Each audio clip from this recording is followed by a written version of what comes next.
Good morning everyone and welcome to the class.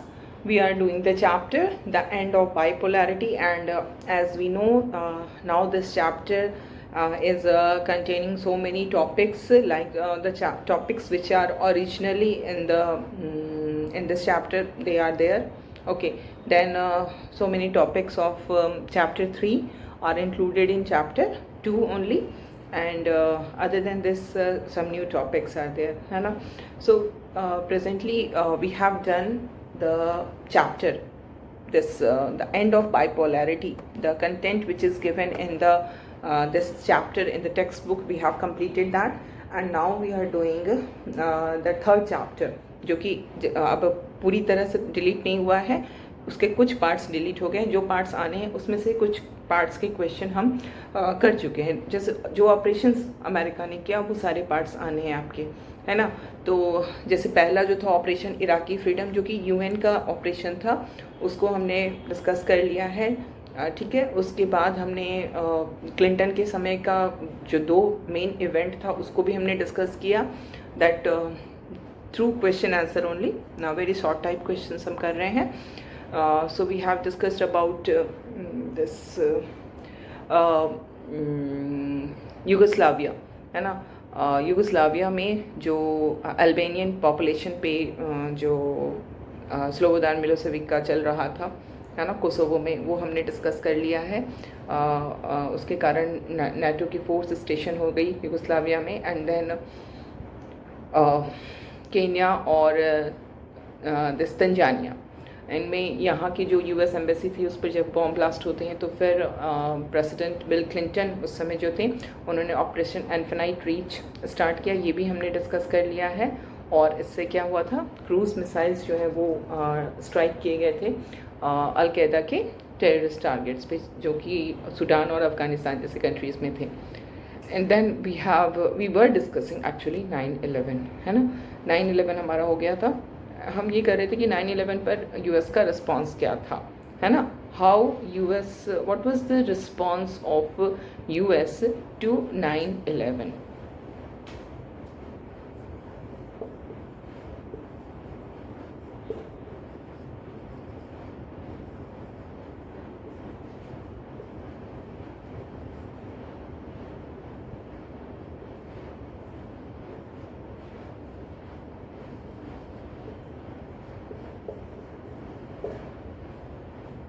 What was the response of US to 9/11?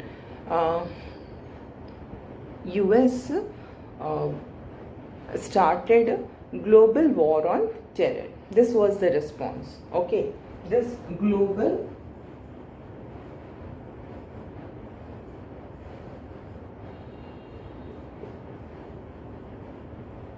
war on terror, this was the response of US, है ना. And then the next question is what is Operation Enduring Freedom, about which we have some question in the previous class also. So now we are doing what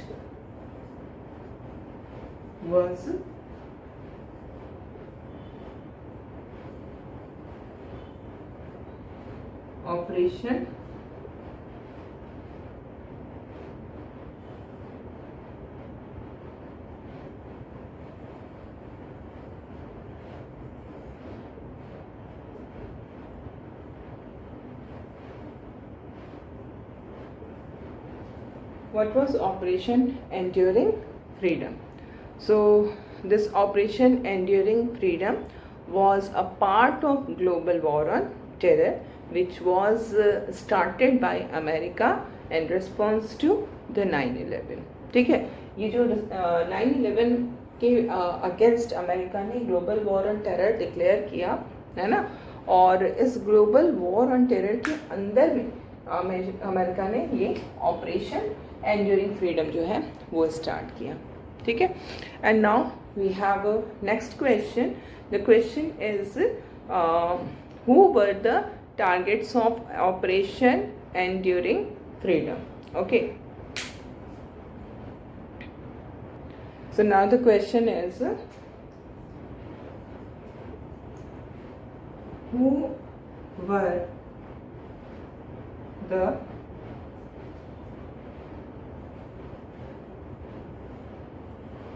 who were the targets of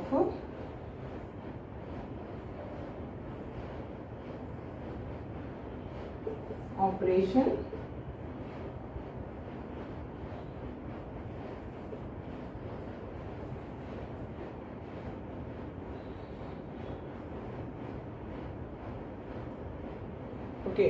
who were the targets of Operation Enduring Freedom? So the targets of Operation Enduring Freedom were Al-Qaeda and Taliban regime in Afghanistan. Okay, Al-Qaeda and Taliban regime. Okay, and the next question can be, what was the impact of this Operation Enduring Freedom? है ना, इसका क्या impact हुआ?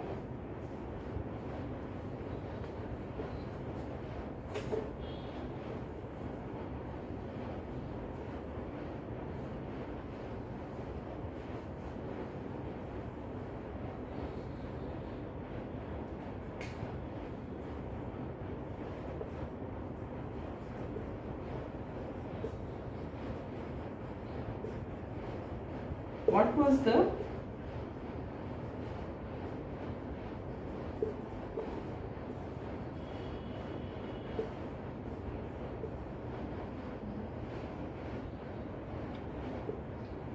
impact of Operation Enduring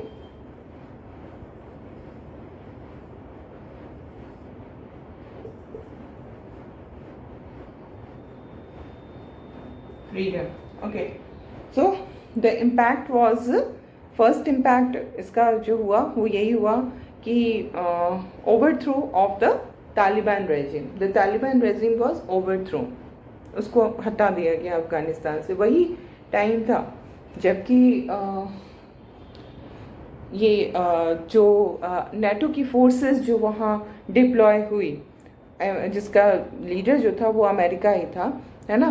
तो जो तालिबान के regime को approve किया गया, ओवरथ्रो किया गया, और अमेरिकन फोर्स, अमेरिका के लीडरशिप में जो नेटो फोर्स वहाँ पर गई, वो फिर हटी नहीं है. ये अभी वही जो फोर्स हट रही है, आप जो सुन रहे होंगे अफ़गानिस्तान में इतना सब कुछ हुआ है, वो वही फोर्स जो 20 साल पहले वहाँ पर स्टेशन की थी, आज वो उसने हटना स्टार्ट कर दिया है. और ये हटने का प्रोसेस जो है उसी 11 सितंबर को, 9/11 को, दैट विल बी कंप्लीटेड. ठीक है, क्योंकि इसको ऐसा कहा जा रहा है कि 20 ईयर्स तक अमेरिका की तरफ से ये एफर्ट किया गया कि वहाँ पर डेमोक्रेटिक रेजिम को इस्टेब्लिश किया जा सके, but America was not successful in establishing democratic regime in Afghanistan, and that is why now it is withdrawing its troop. कहने की तो यही बात है, बट एक्चुअली ऐसी बात होती नहीं है. एक्चुअली जो बातें हैं वो बहुत सारी हैं. अगर हमने पहले भी इन चीज़ों को डिस्कस किया है, अफ़गानिस्तान में जो प्रॉब्लम्स क्रिएट किया गया, प्रॉब्लम्स था नहीं, प्रॉब्लम्स को क्रिएट किया गया by the super powers only. America, Afghanistan की जो प्रॉब्लम होती है वो 1979 से स्टार्ट होती है, जब वहाँ पर यूएसएसआर का इंटरवेंशन होता है, और उसके बाद जो कुछ भी होता है वो दोनों ही जो सुपर पावर्स हैं उनका ये मोहरा बन जाता है, और कुछ भी नहीं कहा जा सकता है. यहाँ तक कि अगर हम देखें तो तालिबान, आज जिस तालिबान के अगेंस्ट पूरी दुनिया है, इस तालिबान को पैदा करने वाला भी यूएस ही है. तो इसलिए ये चीज़ें कहने की एक बात होती है, एक्चुअली बात कुछ और होती है. तो कहने की बात यही है कि डेमोक्रेटिक रेजिम इस्टेब्लिश करना यूएस का एम था तालिबान को ओवरथ्रो करने के बाद, जो कि इसी ऑपरेशन एंड्यूरिंग फ्रीडम के दौरान तुरंत सितंबर में ये अटैक हुआ, और नवंबर में तालिबान के रेजिम को ख़त्म कर दिया गया था अफगानिस्तान से. लेकिन डेमोक्रेटिक रूल इस्टेब्लिश नहीं हो सका, तो इस कारण से अब अमेरिका जो है वो विथड्रॉ कर रहा है. ठीक है, तो बहुत उसके डिटेल में आपको नहीं जाना है. ठीक है, अभी हम लोग फिर नेक्स्ट हम लोग देखेंगे. एक तो ये हो गया, इसका जो इम्पैक्ट हुआ वो ये हो गया, और दूसरी चीज़ जो हम देखते हैं वो हम ये भी समझेंगे आगे चल के. अलकायदा के जो लीडर थे ओसामा बिन लादेन, उनको भी वो मार दिया जाता है. These are not in your book. ये टेक्स्ट बुक से बाहर की चीज़ें हैं और एनसीईआरटी सीबीएसई के पेपर में आपका ये क्वेश्चंस नहीं रहेगा। तो अगर इम्पैक्ट आता है तो इम्पैक्ट में बस आपको एक ही चीज़ देना है कि तालिबान के रेजिम को ओवरथ्रो कर दिया गया, लेकिन साथ ही साथ इसका ये मतलब नहीं है कि पूरी तरह से ये दिस इज़ टू अंडरस्टैंड कि तालिबान को उन्होंने अप्रूव कर दिया वहाँ पर अफ़गानिस्तान में। इसका ये मतलब नहीं है कि पूरे दुनिया में शांति हो गई, बल्कि उसके बाद हम देखते हैं कि जो टेररिस्ट अटैक है वेस्टर्न कंट्रीज़ पे बहुत ज़्यादा हुए। पेरिस में, लंदन में टेररिस्ट अटैक होने शुरू हो गए, काफ़ी ज़्यादा नंबर ऑफ टेररिस्ट अटैक्स बढ़ गए थे। तो that is also one of the impacts, ये हमें इसमें देखना है, ठीक है। और ओसामा बिन लादेन का को जो मारा अमेरिका ने ऑपरेशन करके, दैट इज़ वो नहीं है टेक्स्ट बुक में और एडिट में भी आपका नहीं दिया गया है, तो उसको आप छोड़ दीजिए, ठीक है। तो अभी नेक्स्ट हम लोग देखेंगे द क्वेश्चन अबाउट ग्वांटानामो बे, है ना। हमने ग्वांटानामो बे के बारे में भी पढ़ा है। तो सबसे पहले तो हमें ये देखना होगा कि ग्वांटानामो बे है क्या, है ना।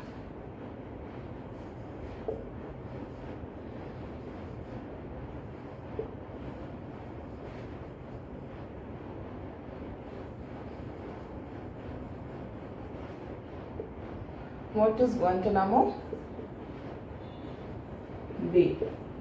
It's a naval base, US naval base in Cuba.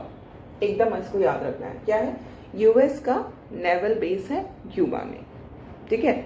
और what is special about Guantanamo बे, क्या खासियत है, क्या स्पेशलिटी है ग्वांटानामो बे की। तो स्पेशलिटी जो है वो यही है कि ग्वांटानामो बे में प्रिजनर्स रखे जाते हैं। यूएस जो है वो क्या करता है कि जो भी दुनिया भर से जिन किसी को भी वो अरेस्ट करता है उनको वो सीक्रेट प्रिजन्स, यही ग्वांटानामो बे के सीक्रेट प्रिजन्स में उनको वो डिटेन करके रखता है। और ये ऐसे प्रिजन्स हैं जहाँ पर कि जो प्रिजनर्स होते हैं they are not able to enjoy the protection of international law और the law of their own country और दैट ऑफ द यूएस। ये यहाँ की कंडीशन है। So this is special about Guantanamo bay.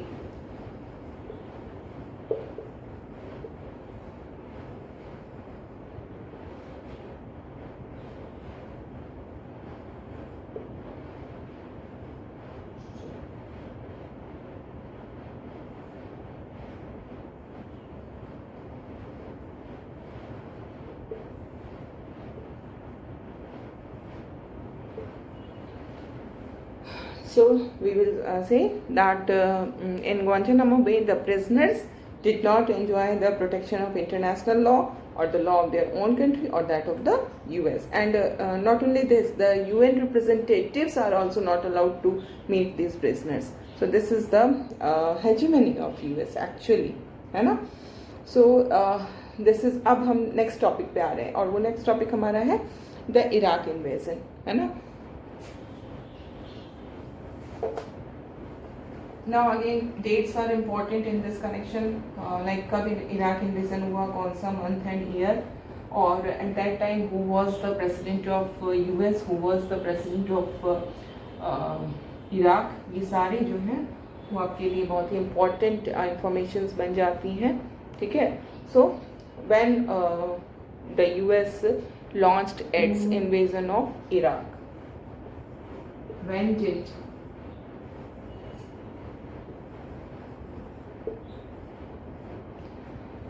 when did US launched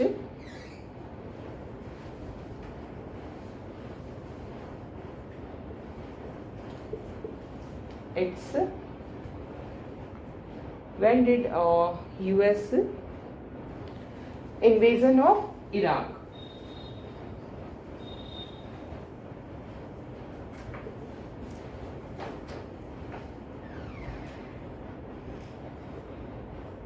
When did US launch its invasion of Iraq?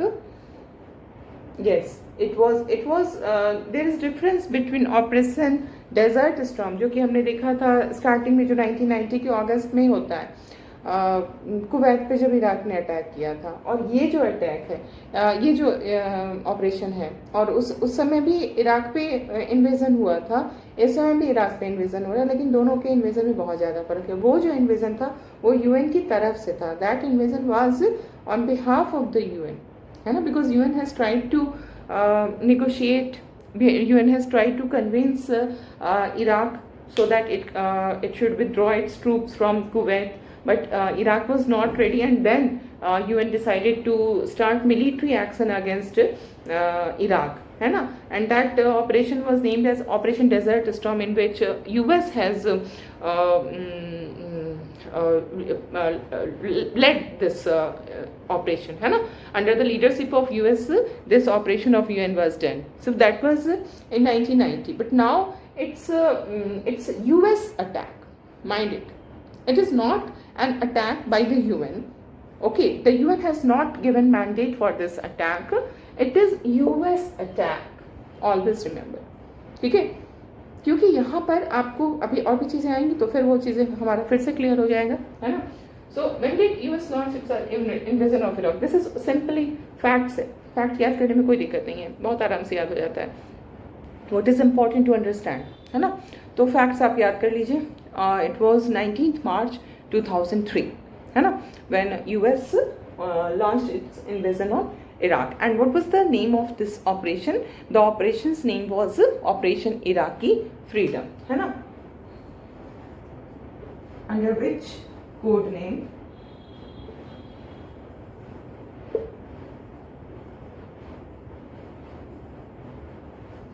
US launched its invasion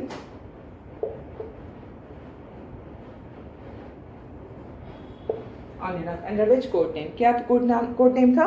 code name था operation Iraqi freedom, है ना। And now the next question is what was the purpose of the invasion.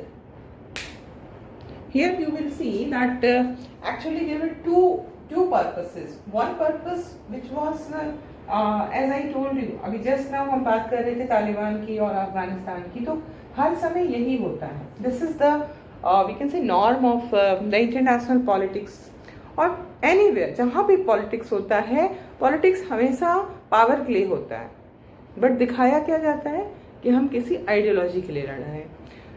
The purpose of power is always covered under the purpose of ideology. This is politics. इसी को हम politics कहते हैं, है ना, कि पर्पस हमारा हमेशा पावर ही गेन करना होता है. चाहे हम नेशनल पॉलिटिक्स की बात करें, चाहे हम इंटरनेशनल पॉलिटिक्स की बात करें, हमारा पर्पस है पावर ग्रैब करना, अपने इन्फ्लुएंस में को बढ़ाना, अपने पावर को बढ़ाना. बट हम उसको कवरिंग जो देते हैं, उसके ऊपर से जो आउटर कवर डाल देते हैं, एक आइडियोलॉजी का कवर डाल देते हैं, एक प्रिंसिपल का कवर डाल देते हैं. तो this is what we call politics. तो हर जगह यही होता है ना. आज भी जैसे तालिबान से ही जो अमेरिका अपनी फोर्सेस को विड्रॉ कर रहा है, तो कहा जा रहा है कि डेमोक्रेसी स्टैब्लिश नहीं हो पाई इसलिए अमेरिका कर रहा है. But the main reason is economy. America अब के लिए वो फ्रूटफुल नहीं है वहाँ पे अपने ट्रूप्स को रखना, है ना. और सपोर्ट भी, पब्लिक सपोर्ट भी कम होता जा रहा है, प्लस कोई उसको यूटिलिटी नज़र नहीं आ रही है वहाँ पे. उससे ज़्यादा अब उसके लिए जो वर्ल्ड पॉलिटिक्स के अदर सेंटर्स हैं उन पर ध्यान देना ज़्यादा इंपॉर्टेंट हो गया, तो इसलिए वो इसको हटा रही है. तो हमेशा यही चीज़ होता है, एक ऑस्टेंसिबल पर्पस होता है. ऑस्टेंसिबल का मतलब वो पर्पस जो हमें दिखाई देता है, ऑस्टेंसिबल, है ना, वो पर्पस जो हमें नज़र आता है. और दूसरा होता है इनऑस्टेंसिबल, जिसको हम देख नहीं पाते हैं, जो हमारे आम लोगों की नज़र से दूर होता है ना. तो इसी तरह से जब यूएस ने इन्वेजन किया इराक पे, तो ऑस्टेंसिबल पर्पस जो दिखाई दे रहा था पर्पस, वो क्या था? वो ये था कि इराक के पास अमेरिका ने कहा क्या है, weapons of mass destruction, and इसीलिए अमेरिका उस पर अटैक करा. एक रीज़न ये दिया गया था. दूसरा रीज़न जो अमेरिका ने दिया कि सद्दाम हुसैन उस समय इराक के रूलर थे, तो उनका ये कहना था कि Saddam, yes of course Saddam Hussain was not at all democratic, बिल्कुल भी डेमोक्रेटिक नहीं थी उनकी गवर्नमेंट। तो अमेरिका का ये कहना था कि सद्दाम हुसैन जो है उनके जो ऑटोक्रेटिक रूल है उस ऑटोक्रेटिक रूल से बचाने के लिए और वहाँ पे democracy establish, the same thing, democracy establish करने के लिए हम ये अटैक कर रहे हैं। क्योंकि अमेरिका को क्या माना जाता है, डेमोक्रेसी का वो लीडर है। जहाँ भी अमेरिकन फोर्स जाती है वहाँ डेमोक्रेसी इस्टेब्लिश हो जाती है। ऐसी कोई बात नहीं है, ये सिर्फ कहने की बातें हैं, है ना। पावर कैसे, पावर को अपने बढ़ाना है, बस उसकी ये तरीके हैं उसके। तो ये हमें समझना चाहिए। Being a student of political science you must be aware of all these politics, है ना। तो हमारा क्वेश्चन क्या है, हमारा क्वेश्चन है what was the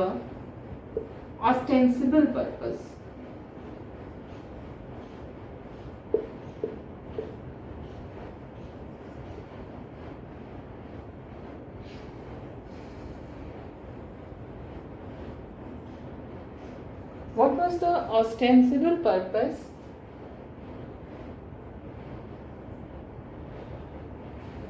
behind the US invasion of Iraq, behind the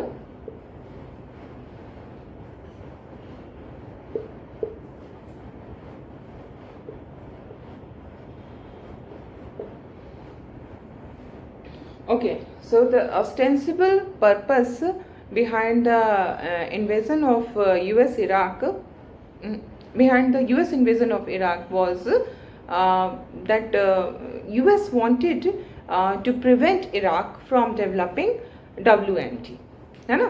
US wanted to prevent Iraq from developing weapons of mass destruction, ठीक है। एंड नाउ ये बहुत इम्पोर्टेंट है समझने के लिए, है ना। The US invasion on Iraq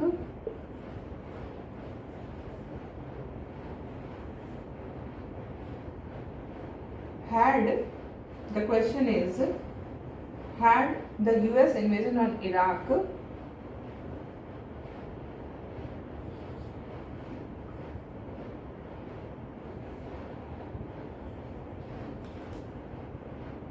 so we have question, was the US invasion on Iraq given